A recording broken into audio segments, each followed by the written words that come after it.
लहरों से डरकर नौका पार नहीं होती, कोशिश करने वालों की कभी हार नहीं होती। जी हाँ दोस्तों, आज मुझे खुशखबरी देनी है सभी स्टूडेंट्स को।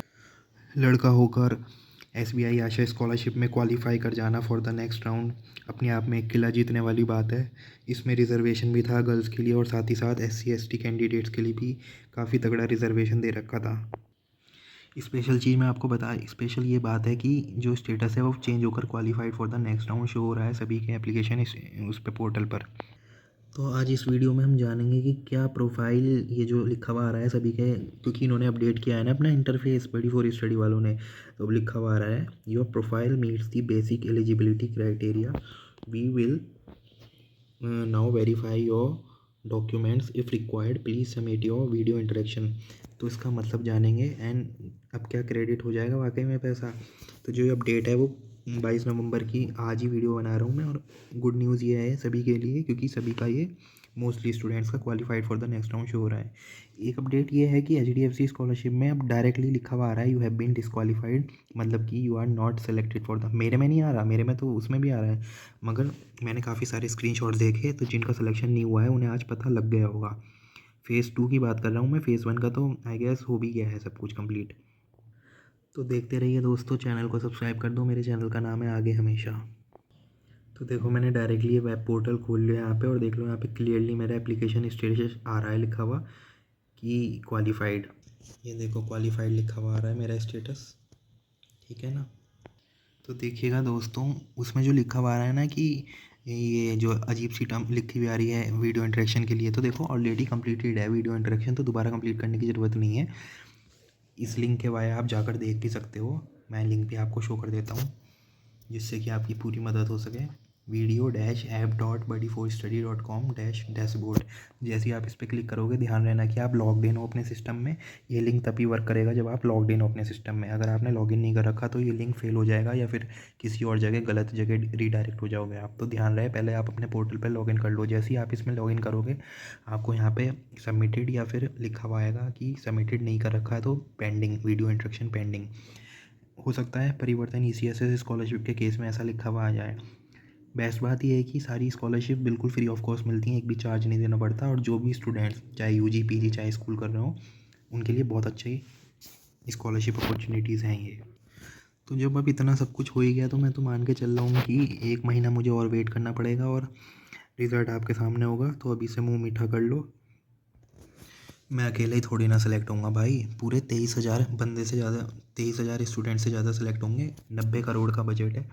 ये देखो मैंने टाइप किया SBI scholarship CSR budget, 90 crore का बजट है इनका, जिसमें कि 30,000 से भी ज़्यादा स्टूडेंट, 23,230 स्टूडेंट्स को ये वर्ल्ड पूरे पैन इंडिया स्कॉलरशिप मिलेगी। हाँ आप तुम कह सकते हो इसमें कि आधे से ज़्यादा तो भाई एससी एसटी और गर्ल्स ही हो जाएंगी इसमें, तो कोई नहीं बॉयज़ भी होंगे, ये मत सोचो कि बॉयज़ नहीं होंगे। ये तुम्हें पता ही है क्राइटेरिया सब, 20 लाख रुपए तक का अमाउंट मिल ही रहा है। एंड स्टूडेंट स्कॉलरशिप पे यहाँ पे क्लिक करना, जो एलिजिबिलिटी क्राइटेरिया है अभी मैं स्कॉलरशिप का नाम भी रिवील कर दूंगा थोड़े टाइम में। Application must have completed the first year in degree college with high performance, engineering, medical, IT, architecture, management, arts, humanities, social science and law. ये स्कॉलरशिप बिल्कुल लेटेस्ट स्कॉलरशिप है। आई होप कि आपको नहीं पता होगा अभी इसके बारे में, आप पता चल गया। एंड अभी मैं इसका नाम भी बताऊंगा। जो फैमिली इनकम है वो 4 लाख से कम होनी चाहिए, एज 30 से कम, 30 से ज़्यादा नहीं होनी चाहिए आपकी।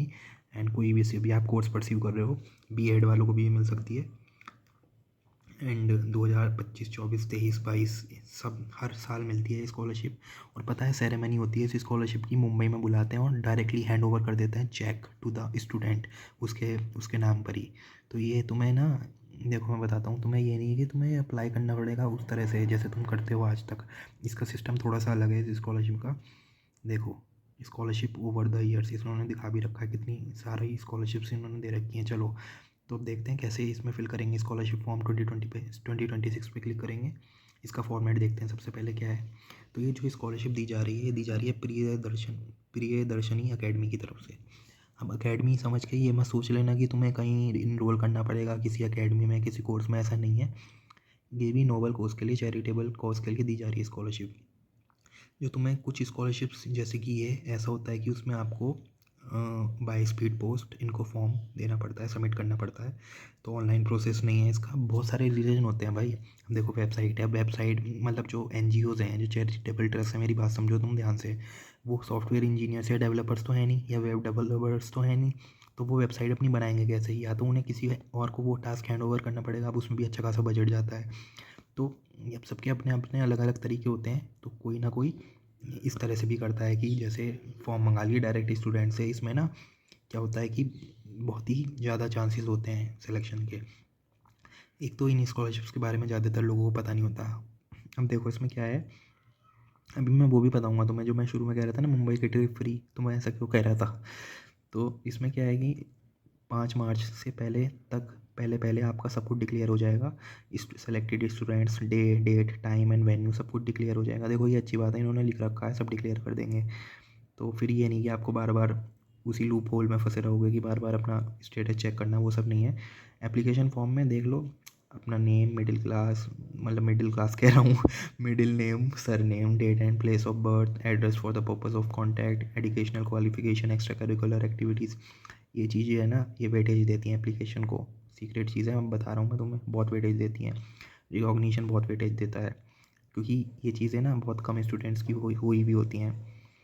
ये सब करके तुम अपना फिलअप करो, और देखो यहाँ पे तुम अपना स्टैंडर्ड 10th के मार्क्स, और वो सब मीडियम क्या होगा, मीडियम ऑफ इंस्ट्रक्शन हिंदी या इंग्लिश और वॉट एवर, ये तुम्हें भेजना है वहाँ पर।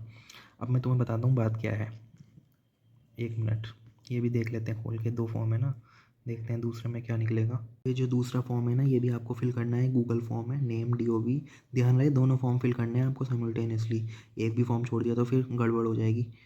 वही सब यहाँ पे भी तुम्हें फिल करना है, दोनों फॉर्म फिल करके आपको सबमिट करना है, तो ऑनलाइन ही सबमिट हो जाएगा। और दूसरा वाया पोस्ट पहुँचा सकते हो उनको। अब मैं काम की बात बताता हूँ आपको क्या है। देखो इसमें 10,000 तो गारंटीड है ही। ध्यान से सुनो मेरी बात, अगर तुम सेलेक्ट हो जाते हो तो मिनिमम 10,000 तो है ही। मैंने एक रफ एस्टिमेट लगाया, अगर तुम दिल्ली से मुंबई भी जाओगे ना, तो शायद प्लेन का खर्चा ऐसे ही आता होगा, मैं तो प्लेन की बात कर रहा हूँ, शायद 11 से 12 हज़ार का आता होगा खर्चा। तो बस ये समझ लो कि तुम्हारा वो जाना फ्री हो गया। अगर 10,000 भी मिलते हैं तो जाना फ्री हो गया मुंबई। बस यही मान के चलो, इसमें मतलब मिनिमम 10 हैं, उससे ज़्यादा का कुछ पता नहीं कितना। प्रोफेशनल कोर्सेज़ में ज़्यादा भी मिल सकते हैं, कोई इसका वो नहीं है अभी, कोई मतलब कुछ निकाला नहीं है उन्होंने इस तरह से। हाँ मिनिमम 10 का मुझे पता है, प्रीवियस ईयर्स में भी ऐसे ही हुआ है, मिनिमम 10 का तो मुझे पता ही है। बाकी यहाँ पे लिखा हुआ भी है, the decision of academy in the selection of the scholarship and will be final if compelled the scholarship committee will can withdraw the scholarship without giving any reasons। तो मैंने तुम्हें बता दिया क्या सीन है। और तुम्हें अपने किसी गार्जियन को भी उसके साथ ही आना होगा, तुम्हें अपने इनकी सेरेमनी में, अगर तुम सेलेक्ट हो जाते हो। और ये सबको अपने हाथों से चेक देते हैं, और वहाँ पे बहुत स्टेज पे बहुत वो सब होता है, जो होता है मतलब फॉर्मेलिटी। तो यही सब है। 2 स्कॉलरशिप में, एक ये स्कॉलरशिप मैंने बता दी, एक प्रीवियस वीडियो में मैंने बताई थी, बिल्कुल लेटेस्ट स्कॉलरशिप थी, उसमें शायद 1 लाख प्लस मिल रहा था फॉर BTech और मेडिकल कोर्सेज़ के लिए, तो आई गेस 2 लाख से प्लस मिल रहा था। उसी स्कॉलरशिप का नाम फेडरल बैंक की स्कॉलरशिप है, वो मैंने प्रीवियस वीडियो में बताई थी, step by step application form fill up करके दिखाया था, तो देख लेना वो वीडियो भी। चलो बिना टाइम गवाए कुछ स्टूडेंट्स के डाउट क्लियर कर लेते हैं। जो कल मेरी स्कॉलरशिप वीडियो डाली थी मैंने, मतलब qualified for the next round, HDFC के लिए भी बनाई थी ना मैंने वीडियो, तो उसमें भी काफ़ी भरपूर लोगों का रिस्पॉन्स आया, लोगों ने वीडियो को हाइप करा। अब हाइप करने से ही होगा ना, वो ट्रेंडिंग पेज पे बस थोड़े टाइम में चली जाएगी। तुम और भी सब हाइप कर दो उस पर्टिकुलर वीडियो को, ही वाली ट्रेंडिंग पेज पे जाएगी, तो स्कॉलरशिप रेसिपिएंट जो स्कॉलरशिप प्रोवाइडर्स हैं उनकी नज़र में भी आ सकती है वो वीडियो। एंड मैंने उसमें एक तरह से रिक्वेस्ट सी की है कि जल्दी से जल्दी स्कॉलरशिप का जो अमाउंट है वो, मतलब जो रिज़ल्ट है वो डिक्लेयर करते हैं, तो हो सकता है कुछ थोड़ा बहुत इन्फ्लुएंस हो जाए। तो यहाँ पे देख लो, पहला क्या है, HDFC में OTR करना ज़रूरी है क्या? ऑफ कोर्स ज़रूरी है भाई, क्योंकि तुम देखो बड़ी फॉर स्टडी से कर रहे हो ना रजिस्ट्रेशन, तो वहाँ पे तो मांगा है। मेरी तो 3 स्कॉलरशिप, वाओ मज़े आ गए, 3 स्कॉलरशिप में दिखा रहा है। एक्चुअली मेरे 4 से 5 में दिखा रहा है। ये क्या है, सेलेक्टेड नेक्स्ट राउंड होगा डायरेक्ट पेमेंट। देखो मुझे उम्मीद तो डायरेक्ट पेमेंट की ही है। अब अगर फिर भी नेक्स्ट राउंड होता है तो भाई क्या कर सकते हैं इसमें, मगर मुझे तो डायरेक्ट पेमेंट की उम्मीद है अब इसके बाद, क्योंकि डॉक्यूमेंट वेरीफाई कर रहे हैं ना, वो लिखा हुआ आ गया प्रोफाइल पे मेरी। मैंने क्लास 10 का एक स्कॉलरशिप का फॉर्म सबमिट किया है, वहाँ नेक्स्ट राउंड के लिए सेलेक्ट हो गया हूँ। अब PG कॉलेज का और फिल करना है। व्हाट, अभी तो तुमने 10 का फिल किया है, अब तुम्हें PG का करना है, तो क्या है, सेम मोबाइल नंबर और ईमेल से। समझ नहीं पा रहा मैं, मतलब तुमने 10 का भी किया है और PG का भी। पहले तो ये चीज़ क्लियर कर लो, तुम 10th में हो या PG में हो। नेक्स्ट है, मेरे में qualified for the next round लिखा हुआ है, इसका क्या मतलब? हाँ वो मैंने तुम्हें बता दिया था मीनिंग क्या है भाई। मेरा तो कब qualified for the next round बहुत पहले ही आ गया था। अच्छा अच्छी बात है। उसका तो मीनिंग मैंने बताया ना इस वाली वीडियो में, इस वाली वीडियो में बताया। यस यूपी मेरे में भी दिखा रहा है। थैंक यू वेरी मच भाई। पर इसमें ये क्यों लिखा है कि इफ़ रिक्वायर्ड प्लीज़ सबमिट। हाँ तो ये वीडियो देखो ना जो मैंने बनाई है अब जस्ट, इसमें सब क्लियर हो गया होगा। पैसा कब तक आएगा एक्सपेक्ट करके चलो, दिसंबर लास्ट तक फॉर फेज़ 2 एंड फरवरी मार्च तक फॉर फेज़ 3। SBI स्कॉलरशिप में सबमिटेड का ऑप्शन है क्या? इसमें भी इंटरव्यू देखो, मेरा तो हुआ नहीं अभी, मेरा नहीं हुआ, उसमें इंटरव्यू हो सकता है हो भी जाए। क्लास 10 11th का कोई स्कॉलरशिप बताओ। अच्छा तो क्लास 11th का भाई SBI है, फिल कर दो अभी। 30 नवंबर तक की डेट है। फर्स्ट फेज़ का रिज़ल्ट कब आएगा? आ गया होगा आई गेस, आ गया होगा उसमें तो फर्स्ट फेज़ का। भाई मेरे ट्रांस स्कॉलरशिप से मेल आया है। हाँ देखो ये मैं पढ़ रहा था। बंदे का क्या है कि दो गलत चले गए डॉक्यूमेंट्स, दो गलत हो गए एंड वहाँ से ईमेल आया है। अब ईमेल आया है तो इसका तो ये मतलब है वो सीरियस है एप्लीकेंट की एप्लीकेशन को लेकर, तभी उन्होंने ईमेल भी किया है। अब क्या है कि दो डॉक्यूमेंट्स अगर तुमने गलत फिल कर दिया ना तो तुम टास्क वाले सेक्शन में जाके इजीली अपने डॉक्यूमेंट चेक कर लेना अच्छे से कि जो उसका रिक्वायर्ड साइज़ हो वही हो। उसमें अगर दे नहीं रखा फिर भी उसे कंप्रेस कर लेना एक बार, जिससे कि वो ईजिली अपलोड हो जाए तुम्हारे फ़ोन से। लैपटॉप से ट्राई करो जल्दी हो जाएगा, क्योंकि अपलोड करने में ना सॉफ्टवेयर का वो हार्डवेयर का फ़र्क पड़ता है, तो इसलिए तुम फ़ोन से भी कर सकते हो, वो मतलब लैपटॉप से भी कर सकते हो, सबमिट हो जाएगा। और क्या है, साइबर कैफ़े से फॉर्म भरी थी तो कोई प्रॉब्लम नहीं, कोई प्रॉब्लम नहीं होगी, बस अपना लॉग आउट कर देना वहाँ से। ये तो सारे मैंने कल ही जवाब दे दिए थे उस वीडियो में, बाकी के 50+ क्वेश्चंस के तो वो तुम प्रीवियस वाली वीडियो ये वाली देख सकते हो, qualified for the next round वाली। ये HDFC बैंक वाली है। और एक बात, मेरा ना लैपटॉप भी चार्ज होना बंद हो गया है, तो अब पता नहीं क्या होगा, मैं वीडियो बना भी पाऊँगा आगे या नहीं। कल रात से देख रहा हूँ मैं चार्जिंग 0% आ रही लिखी हुई। जब भी मैं अपना स्विच इसमें अडेप्टर लगाता हूँ ना अपने, तो चार्ज हो रहा है, वरना उसके बाद चार्ज नहीं हो रहा, जैसे निकालूंगा शट डाउन हो जा रहा है। तो जैसी लाइट भागेगी समझ लो मेरा लैपटॉप बंद। तो अब पता नहीं वीडियो आ भी पाए या नहीं उस तरह से उस फ्लो में। बाकी मैं कोशिश तो पूरी करूँगा कि आपको लेटेस्ट वीडियोज़ दूँ और बहुत नई रेयर अपॉर्चुनिटीज़ के बारे में बताऊँ। किसी को सोल्यूशन पता हो तो इसका बता दो मुझे, किसी को भी पता हो किसी के लैपटॉप के साथ हो रखी हो प्रॉब्लम, वरना तो बैटरी बदलवानी पड़ेगी इसकी। वो भी अभी मैं सोच नहीं रहा बदलवाने की जब तक कि रिजोल्यूशन मुझे ना मिल जाए। मैंने माइक्रोसॉफ्ट से बात भी करी, उन्होंने ट्रबल शूटिंग भी, वहाँ से भी कोई लड़की मतलब कोई मैडम थी, उन्होंने भी 3 4 घंटे मुझसे बात करी, मगर अभी तक कोई फ़ायदा नहीं हुआ। उन्होंने मुझसे अपडेट करने के लिए मतलब उन्होंने मुझे कोई ISO फाइल डाउनलोड करवाई है विंडोज़ 11 वाली, अभी वो चल ही रहा है डाउनलोडिंग। री स्टार्ट पे लगा दिया मैंने, देखते हैं क्या होगा।